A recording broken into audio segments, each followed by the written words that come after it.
안녕하십니까. 2025년 상반기 성공부 성화의 삶을 맡은 김강준 목사라고 합니다. 이번 성화의 삶 상공부에서는 7가지 대제의 요약과 분석에 대해서 함께 나누고자 합니다. 제가 주로 참고하는 교재와 또 부차적으로 참고하는 책들을 한번 소개하고 넘어가면 좋을 것 같습니다. 제가 주로 참고하는 교재는 고려신학대학원에서 기독교 윤리학을 가르치고 계신 신원아 교수님의 죽음에 이르는 7가지 죄, 이 교재를 참고하려고 합니다. 여기에 제가 강의하는 내용이 주로 포함되어 있고 제가 또 부차적으로 참고하는 교재들은 이런 교재들이 있습니다. 레베카 드영이라고 하는 신학자가 쓴 매혹적인 악덕들, 역시 여기서도 7가지 대제에 대해서 다룹니다. 그 다음에 칠제종이라고 한 세운복스에서 나온 책, 그리고 저희가 7가지 대제에 대해서 배우지만 또 거룩에 대해서 또 죄를 극복하는 부분에 대해서도 계속 이야기를 해야 되기 때문에 제이씨 라일의 거룩이라는 책, 그리고 굉장히 유명한 청교도 신학자죠. 존 오웬의 죄죽이기라는 책, 그리고 도파미네이션이라고 하는 신학과는 좀 관련이 없는 그런 일반 서적을 참고를 하려고 합니다. 도파미네이션은 현대 이제 쾌락 중독 사회에서 어떻게 삶의 균형을 찾을 수 있는지에 대한 책인데 7가지 대제의 이제 중독 차원의 죄들이 있기 때문에 한 주 정도는 도파미네이션 책에 대해서 나눠보고 이것을 어떻게 우리가 복음적으로 성경적으로 수용할지에 대해서 이야기를 한번 해보려고 합니다. 그리고 이 책은 굉장히 유명한 책인데 6번째 단테의 신곡이라는 책을 중간중간에 아마 인용을 할 것 같습니다. 아마 읽어보신 분도 계실 텐데 이 신곡이라는 책도 참고를 해주시면 좋을 것 같습니다. 잘 아시는 것처럼 단테가 지옥과 연옥과 천국을 여행했다는 것을 설정하고 쓴 그런 문학 작품이고 현대 문학과 문화에 또 예술에 많은 영향을 끼친 굉장한 걸작입니다. 강의 계획은 이렇습니다. 강의 제목 성화의 삶이고 강의 목적은 이제 기독교 전통에서 죄에 대해서 다뤘던 7가지 대제를 신원아 교수님의 책 죽음에 이르는 7가지 죄에 있는 내용을 가지고 주로 다루고 우리가 죄를 이기고 성화의 삶을 살 수 있도록 이렇게 한번 지혜를 나눠보는 그런 강의를 하려고 합니다. 1주차 오늘 같은 경우는 7가지 죄의 목록을 알아야 되는 이유에 대해서 이야기하고 2주차부터는 본격적으로 교만, 시기, 분노, 나태, 탐욕, 탐식, 정욕, 허영 이런 순으로 쭉 7가지 죄에 대해서 강의를 하다가 10주차에서는 실천적으로 어떻게 거룩하게 살 건지 삶에서 거룩함 어떻게 구현할 건지에 대한 내용을 이야기하고 11주차에서는 현대사회에서 성화를 위한 지혜 도파미네이션 읽기 하고 12주차에는 존 오웬의 죄죽음이라는 책을 한번 함께 살펴보려고 합니다. 이렇게 해서 강의를 진행하려고 합니다. 제가 말씀드린 교재는 아무것도 구매하지 않으셔도 강의를 듣는데 아무런 지장이 없습니다. 과제가 나갈 거고요. 과제로 복습할 거기 때문에 지장이 없고 강의를 좀 더 풍성하게 이해하고 싶으시면은 아까 말씀드린 신원아 교수님 책, 그 노란 색깔 책을 구매하시고 더 공부하고 싶다 이러면은 이제 세운복스에서 나온 칠제종이라는 책이 얇습니다. 그것을 구매하시면 좋을 것 같습니다. 또 강의를 하다가 제가 언급하는 책이 재밌다 싶으시면 또 구매를 하시면 좋을 것 같습니다. 그러면 우리가 오늘 1주차 7가지 제 목록을 알아야 되는 이유에 대해서 함께 나눠보도록 하겠습니다. 7가지 대제는 이것이 있습니다.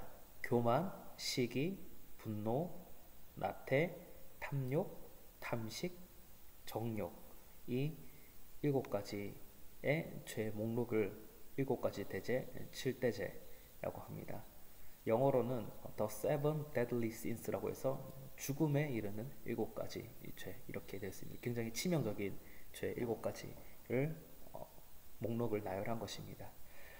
허영이라는 것이 있어서 원래 8가지의 죄 목록이 되기도 하고, 혹은 허영이 교만에 포함돼서 7가지 죄 목록이 되기도 하고, 또는 교만이 허영 안에 들어가서 또 7가지 죄 목록이 되기도 하고 했지만, 저희는 우리 신학대학원 교수님의 분류를 따라서 교만, 시기, 분노, 나태, 탐욕, 탐식, 정욕 이것을 주로 하도록 하겠습니다. 그 예전에 그 신노나 교수님이 썼던 책에서는 죽음에 이르는 7가지 책, 그 책에서는 허영을 다루지 않았습니다. 그래서 교만부터 정욕까지 7가지를 다뤘었는데, 노란 책은 이제 그러니까 개정 정보판입니다. 개정 정보판에서는 이제 허영을 추가해서 다루신 것 같더라고요. 이 부분을 참고를 해주시면 됩니다. 어쨌든 7가지 죄에 대해서 우린 다룹니다. 여기 대해서 굉장히 유명하고 잘 알려진 그림이 있는데 재밌는 그림입니다. 네덜란드의 화가인 히에로니무스 보스라는 분이 그린 그림이에요. 이 그림을 보면 7대죄에 대해서 알 수 있는데, 저기 보시면 12시 방향에 보시면은 이제 탐식의 죄로 보이는 그런 죄가 있고, 또 보시면은 텐트 안에서 3시 방향에 텐트 안에서 이제 정욕의 죄에 대해서 또 얘기하고 있고, 또 한 4시 방향을 보시면은 사탄이 들고 있는 거울을 보고 굉장히 자아도취해 있는 어떤 허영의 죄, 교만의 죄, 그리고 6시 방향에 보면은 칼을 들고 막 싸우려고 하고 있죠. 분노의 죄입니다. 뭐 이런 죄를 이렇게 쭉 둥글게 둘러서 이제 거대한 그림이 있고, 동그란 원형이 있고, 그리고 각 모퉁이에 또 그림이 하나씩 4개가 있습니다. 이 그림에 대한 해석은 대략 이렇습니다. 가운데 있는 아주 큰 동그라미는 하나님의 눈이라는 거예요. 그래서 정중심에 보면 예수님과 십자가의 모습을 보이고 있는데, 하나님께서 이 8가지의 죄를, 7가지의 죄를 보고 계신다는 겁니다. 그리고 이 큰 원 말고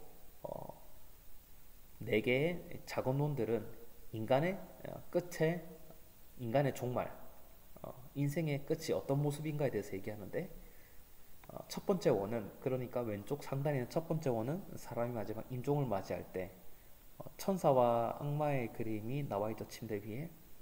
그리고 오른쪽 위에는 예수님의 재림에 대해서, 예수님이 재림하실 때 사람들이 무덤에서 막 부활하는 그런 장면이 있고, 그리고 아래 왼쪽 편에는 지옥의 모습입니다. 사람들이 7가지 이 죄를 극복하지 못하고 죄를 짓고 살았던 사람들이 심판을 받는 모습이고, 마지막 오른쪽 아래에 있는 모습은 이제 천국에 있는 그런 모습입니다. 하나님이 이 죄 짓는 모습을 지켜보고 있고, 모든 사람에게 이런 끝이 있고 종말이 있으니 선하게 살아야 한다, 뭐 이런 내용이죠. 그래서 이 그림의 제목이 The Seven Deadly Sins and Four Last Things입니다. 그 7가지의 죄들과 4개의 마지막들, 혹은 좀 더 의역을 하면 종말들, 뭐 이렇게 얘기할 수 있겠죠. 그리고 7가지 대죄가 문화에도 많은 영향을 미쳤는데, 단테 신곡에 보면은 왼쪽 그림의 맨 첫 번째 그림에 보시면 단테 인페르노라고 해서 인페르노가 지옥입니다. 그래서 지옥에 어떤 죄를 지은 이들이 들어가냐 보시면은 기만적인 죄, 사기와 위조를 저지른 사람, 폭력, 이단, 분노, 탐욕, 탐식, 애욕은 정욕이죠. 그러니까 7가지 죄 안에 들어가 있는 것들이 이 지옥에 있죠. 폭력 같은 경우에 분노라고도 할 수 있겠고, 그 다음에 단테 프루가토리오라는 게 있습니다. 프루가토리오는 연옥입니다. 그러니까 인페르노를 벗어나서, 림보에서 벗어나서 단테가 연옥을 가보니까, 연옥에도 이제 어떤 연옥은 사실은 이제 지옥에는 지옥에 갈 정도는 아니지만 천국에는 들어가지 못하는 사람들이 가는 곳이 연옥이지 않습니까? 중세 카톨릭 신학에 의하면. 그 연옥에서 어느 정도의 그 형벌을 받고 그 기간을 채워야 이제 천국으로 들어가는 것이지 않습니까? 연옥에 보면은 교만, 질투, 시기죠. 분노, 태만, 인식, 탐식, 애욕 이렇게 7가지 제 목록이 있습니다. 그래서 이 단테 신곡에 7가지 대제가 나옵니다. 그러니까 7가지 대제라는 것은 굉장히 오랜 시간 동안 문화에 많은 영향을 미쳤다 이런 것들을 우리가 확인을 할 수 있습니다.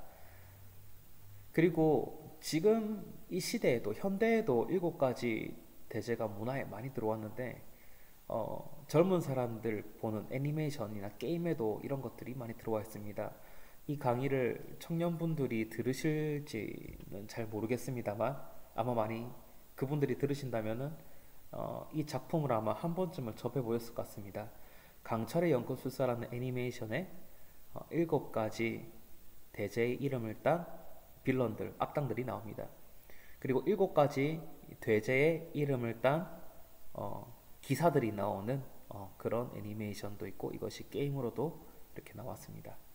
그리고 굉장히 유명한 영화들이죠. 브래드 피트와 모건 프리먼이 나온 세븐이라는 영화. 브래드 피트랑 모건 프리먼이 굉장히 젊은 모습, 브래드 피트는 청년의 모습으로, 모건 프리먼은 지금 할아버지 배우인데 중년의 멋있는 형사 모습으로 나오는데 어떤 범죄자가 있어요. 범죄자가 탐식, 탐욕, 나태, 교만, 정욕, 시기, 분노 이 7가지 대죄를 세상에 알리기 위한 범죄를 짓습니다. 예를 들어서 탐식의 죄를 가진 사람에게는 음식을 막 먹여서 이제 고통스럽게 해서 이제 목숨을 해치는 그런 방식으로 범죄를 짓고, 탐욕의 죄를 짓는 사람에게는 또 그 방식으로 또 그 사람을 살해하고, 나태의 죄를 짓는 사람에게는 침대에 오래 놔둬가지고 그 사람을 살해하는 등 이런 아주 끔찍한 방법에 7가지 이제 살인을 하고 이것을 형사들이 추적하는 그런 영화입니다. 인페르노는 이제 지옥의 문이 열리는 아까 전에 봤던 이제 단테의 신곡이 나오는 그 인페르노, 그 지옥의 문이 열리는 그런 영화고, 이거는 아마 안 보신 분이 거의 없을 것 같은데 신과 함께라는 영화를 만들 때 단테의 신곡 거기 나오는 7가지 죄 이거를 많이 참고하고 만들었다고 합니다. 그러니까 이 죄에 대한 개념은 현대에도 남아 있는 거라서 많이 단테의 신곡에 나오는 7대죄 그것을 많이 인용하고 그 영향을 많이 받았다는 것을 알 수 있습니다. 본격적으로 7대죄가 어떻게 시작되고 형성되고 우리에게 남아있고 어떤 유익이 있는지에 대해서 한번 살펴보겠습니다. 7가지 대죄 시작은 사막에 있는 수도원에서부터였습니다. 에바그리우스라는 수도사가 있는데, 에바그리우스라는 사람이 수도사들이 수도 생활을 할 때 어떤 유혹들이 있는지 8가지 유혹을 정리했습니다. 수도사들을 위해서 처음 만든 거예요. 수도사들을 위해서 이 8가지 유혹을 정리했고, 에바그리우스의 제자인 요한 카시아누스가 이것을 교회에 전했습니다. 8가지 악한 사상이라는 이름으로 교회에 전달했습니다. 그리고 교황 그레고리우스 1세, 굉장히 유명한 교황인데 그레고리안 찬트라고 한 그 음악들이 우리 지금 찬송가로도 들어온 곡이 몇 곡이 있죠. 굉장한 신학자였고 또 음악가이기도 하고 그랬는데 이분이 교황 그레고리우스라는 분이 이 모든 신자들에게 이 죄의 목록을 정해놓고 가르치는 것이 필요하겠다 싶어서 전했습니다. 그리고 토마스 아퀴나스라고 하는 굉장히 유명한 신학자죠. 신학대전이라는 작품을 쓴 신학자인데 이분이 7가지 대죄 목록을 발전시키고 정책에 기여를 했습니다. 이렇게 7가지 대죄가 교회 안에서 중요한 가르침으로 전해져 내려오다가 이 주제가 잊혀지고 혹은 거부를 당했는데 그 이유는 바로 종교개혁 때문입니다. 종교개혁이 일어난 계기는 잘 아시죠? 그림에 나온 것처럼 이 마틴 루터라는 성직자 혹은 신학자가 이제 당시 로마 카톨릭이 면죄부를 판매하는 것을 이제 비판하면서 나온 것이 종교개혁이지 않습니까? 이때부터 종교개혁이 일어났는데 종교개혁이 일어나고 로마 카톨릭을 거부하고 새롭게 이제 건강한 교회를 초대교회 전통으로 있는 건강한 교회를 세우는 과정에서 로마 카톨릭이 오랫동안 가르쳐왔던 7가지 대제 이것이 성경에 직접적으로 나오지 않는다고 해서 이것을 거절했습니다. 그래서 7대제 주제가 잊혀졌고 최근에 들어서 한 1980년도 신학 분야에서 1980년도면 최근이라고 말할 수 있습니다. 최근에 들어서 이 주제가 굉장히 많이 연구되기 시작했습니다. 이 주제가 연구된 배경에는 이 7대제 주제를 묵상하는 그만한 유익이 있기 때문입니다. 우리가 7대제로 상공부를 하는 이유와 똑같은데 7대제 주제를 묵상하는 유익은 다음과도 같습니다. 첫 번째로는 영성훈련의 측면에서 유익이 있습니다. 영적인 삶을 살아가고자 하는 일은 하나님께 나아가는 이 죄라는 방해물을 제거하는 일을 포함합니다. 그래서 우리가 옛날에 수도사들이 겪었던 그 영성 수련의 시행착오를 미리 알면은 우리가 영성 훈련의 유익을 얻을 수 있습니다. 첫 번째 이유는 영성 훈련입니다. 그 다음으로는 그리스도인의 개인의 덕을 위해서입니다. 덕을 위해서 이 죄에 대해서 이해하는 것은 인간의 변화와 성숙에 영향을 미칩니다. 어떤 것이 나쁘고 어떤 것이 악하다는 것을 알고 그것을 피하면 사람이 변화와 성숙을 하게 되겠죠. 죄라는 것이 이 도덕적인 의미, 신학적인 의미에서 이제 주로 죄라는 개념이 자리 잡고 있었는데 이 죄라는 개념이 법률적, 심리적 영역으로 옮겨갔다고 정신분석학자 칼 메닝거라는 분이 이야기를 했습니다. 그러니까 옛날에는 죄라는 것이 죄 짓는 것은 나쁜 행동이야, 착한 행동이 아니야, 혹은 죄 짓는 것은 하나님 앞에서 잘못된 행동이야, 이런 개념이 있었는데 이것이 좀 더 법률적으로 법적으로 정해진 것만, 사회적으로 약속된 것만 지키면 되지, 뭐 이런 식으로, 혹은 법에 걸리지 않으면 상관없잖아, 이런 식으로 되고, 혹은 심리적으로 내가 이런 죄를 짓는 이유는 어렸을 때 상처 때문이야, 혹은 내가 이런 죄를 짓는 이유는 내가 정신적으로 뭔가 아프기 때문이야. 물론 그런 측면도 있겠지만 심리적인 측면으로만, 법률적인 측면으로만 지나치게 하면 죄에 대한 본질적인 그 악영향을 놓치게 되고 결국 죄를 극복하지 못하고 법률적, 심리적 핑계만 되게 된다는 것입니다.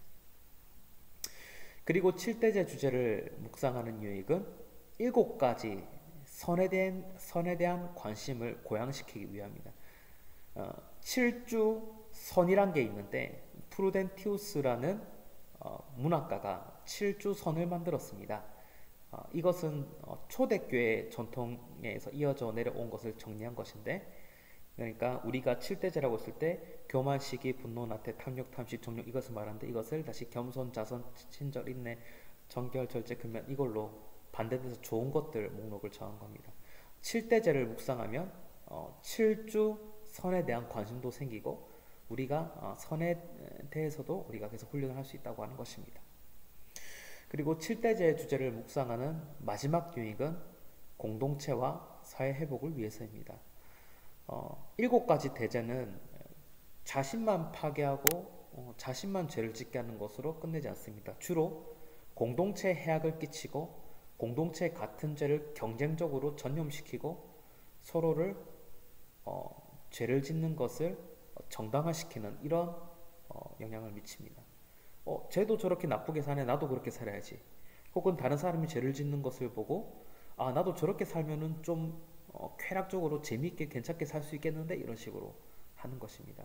이 죄라는 것은 공동체에 영향을 미치기 때문에 공동체의 유익을 위해서 우리가 7대제를 묵상을 해야 한다고 하는 것입니다. 네, 첫 시간 7대제를 배워야 되는 이유에 대한 강의를 모두 마쳤습니다. 오늘 7대제의 기원과 형성 과정, 관련된 문화, 유익에 대해서 공부했습니다. 상공부 첫 강의 들어주셔서 감사드리고 강의 들으시느라 수고 많으셨습니다. 또 다음 주에 뵙겠습니다.